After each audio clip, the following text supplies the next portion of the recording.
नमस्कार दोस्तों, भैया जी न्यूज दुर्गेश सिंह। दोस्तों, हमारे महान भारत के कवियों की श्रृंखला में आज हम बात करेंगे एक ऐसे कवि जिन्हें राष्ट्र कवि का दर्जा प्राप्त हुआ, जिनकी रचनाओं ने भारत के जनमानस में साहित्य के प्रति प्रेम जगाया। उनकी रचनाएं गद्य और पद्य दोनों शैली में है। उन्हें भारत के क्रांतिकारी कवियों में गिना जाता है। जी हाँ, हम बात कर रहे हैं महाकवि राष्ट्र कवि रामधारी सिंह दिनकर जी। रामधारी सिंह दिनकर जी अपनी काव्य रचनाओं के माध्यम से राष्ट्रीय भाव को जनमानस की चेतना में नई स्फूर्ति प्रदान करने वाले कवि के रूप में जाने जाते हैं। उन्हें हिंदी साहित्य के कालखंड में छायावादोत्तर काल का प्रमुख कवि माना जाता है। प्रगतिवादी कवियों में उनका उच्च स्थान। राष्ट्र कवि रामधारी सिंह दिनकर जी का जन्म 23 सितंबर 1908 को बिहार के बेगूसराय जिले के सिमरिया ग्राम में किसान परिवार में हुआ था। उनके पिता का नाम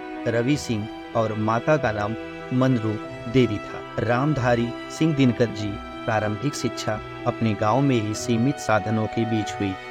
इसके बाद वह उच्च शिक्षा के लिए पटना चले गए और पटना विश्वविद्यालय से उन्होंने 1932 में बीए में डिग्री हासिल। इसके पश्चात उन्होंने अपनी आजीविका चलाने के लिए माध्यमिक विद्यालय में अध्यापक के रूप में कार्य किया। ये वो समय था जब भारत में स्वतंत्रता आंदोलन अपने चरम पर था। रामधारी सिंह दिनकर जी अंग्रेजों के खिलाफ अपनी काव्य रचनाओं के माध्यम से जन भावना में देश के प्रति नई चेतना को जगाने का कार्य कर रहे थे। उन्हें हिंदी भाषा के साथ साथ संस्कृत, उर्दू, बांग्ला और अंग्रेजी का भी अच्छा ज्ञान था। वर्ष 1947 में भारत की स्वतंत्रता के पश्चात रामधारी सिंह दिनकर ने मुजफ्फरपुर के एक कॉलेज में हिंदी विभागाध्यक्ष के रूप में कार्य किया। इसके बाद वर्ष 1952 में उन्हें राज्यसभा सदस्य के रूप में चुन लिया गया, जहां उन्होंने 3 कार्यकालों तक अपना अहम योगदान दिया। फिर उन्हें भागलपुर विश्वविद्यालय में कुलपति के रूप में भी नियुक्त किया गया। इसके 1 वर्ष के बाद भारत सरकार ने उन्हें अपना मुख्य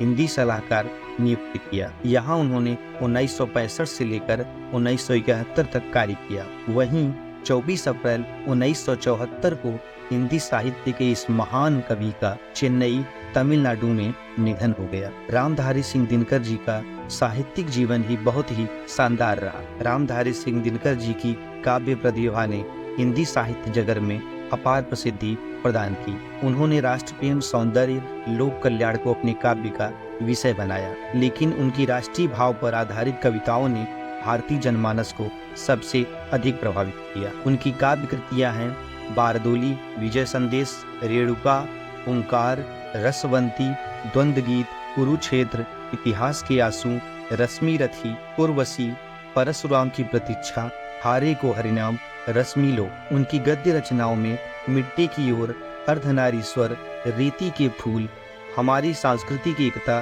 भारत की सांस्कृतिक कहानी, संस्कृत के 4 अध्याय, उजली याद, काव्य की भूमिका, मेरी यात्राएं, चेतना की शिला, आधुनिक बोध, दिनकर की डायरी, राष्ट्रभाषा आंदोलन और गांधी आदि रचनाएं शामिल है। रामधारी सिंह दिनकर जी को साहित्यिक सम्मान में 1946 में प्रकाशित कुरुक्षेत्र के लिए काशी नागरणी प्रचारणी सभा में भारत सरकार से सम्मान मिला। इसके बाद 1959 में संस्कृत के 4 अध्याय रचना के लिए साहित्य अकादमी पुरस्कार से सम्मानित किया। भारत के प्रथम प्रधानमंत्री डॉक्टर राजेंद्र प्रसाद से 1959 में पद्म विभूषण पुरस्कार से सम्मानित किया गया।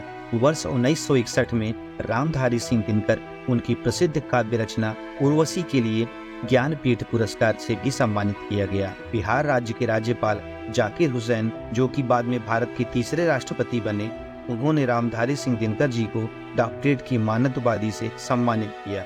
बता दें, वर्ष 1999 में भारत सरकार ने उनकी स्मृति में डाक टिकट भी जारी किया। रामधारी सिंह दिनकर जी को क्रांतिकारी कवि के रूप में ख्याति मिली। उन्होंने रश्मि रथी, कुरुक्षेत्र, उर्वशी जैसी रचनाओं में अपनी जिस काव्यात्मक प्रतिभा का परिचय दिया, वह हिंदी साहित्य जगत में अविस्मरणीय है। राष्ट्र कवि की उपाधि से सम्मानित रामधारी सिंह जी का जीवन और उनकी साहित्यिक उपलब्धियां बहुत ही शानदार थी। उनकी रचना रश्मि रथी आज भी युवाओं के बीच बहुत ही लोकप्रिय है। हम रामधारी सिंह दिनकर जी को उनके साहित्यिक योगदान के लिए और राष्ट्र में चेतना फूंकने के लिए कोटि कोटि धन्यवाद करते हैं। जय हिंद, जय भारत, जय सनातन धर्म।